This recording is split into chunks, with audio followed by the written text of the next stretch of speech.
A joint warning from Washington's two biggest rivals. China and Russia are now openly cautioning President Trump against any military move on Iran, saying such action would shatter global stability and drag the world toward confrontation. From Beijing to Moscow, the message is coordinated and blunt. The era of unilateral U.S. force must end. After high-level talks in Beijing between China's top diplomat Wang Yi and Russia's security chief Sergei Shoigu, both sides vowed to defend true multilateralism. China's foreign ministry said the two powers will uphold the UN-centered international order and oppose what it called the law of the jungle politics practiced by Washington. The timing leaves little doubt. This is aimed directly at Trump's Iran threats. Iran, China, and Russia are preparing joint naval exercises in the northern Indian Ocean next month, a powerful show of solidarity. The drills follow reports of expanded security cooperation, intelligence sharing, and defense coordination since Iran's conflict with Israel last year. For Tehran, Beijing has become an economic lifeline and now an emerging security partner.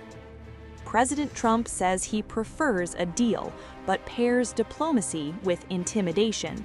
From Mar-a-Lago, he boasted that the biggest, most powerful ships in the world are now near Iran, warning that if talks fail, the outcome will be decided by force. He calls it leverage. Beijing and Moscow call it brinkmanship. Iran's supreme leader Ali Khamenei has answered with defiance. He warned that any U.S. strike would ignite a regional war, dismissing American naval moves as nothing new. He said the Iranian nation will not be intimidated, rejecting Trump's attempt to frighten Tehran into submission. Still, the U.S. buildup is unmistakable. The USS Abraham Lincoln Strike Group, multiple destroyers armed with Tomahawk missiles, and roughly 15,000 American troops are now positioned across the region. Washington says it's deterrence. China and Russia say it's preparation for war. For years, China kept Iran at arm's length. No longer. Sanctions have tied Tehran's economy to Beijing, and now security ties are tightening as well. Russia, locked in its own standoff with the West, sees Iran as a frontline partner against U.S. dominance. Together, they are drawing a red line for Trump. The battle over Iran is no longer just Washington versus Tehran. It is now Washington versus a bloc led by China and Russia, armed with warships, markets, and diplomatic veto power. Trump says strength will force a deal.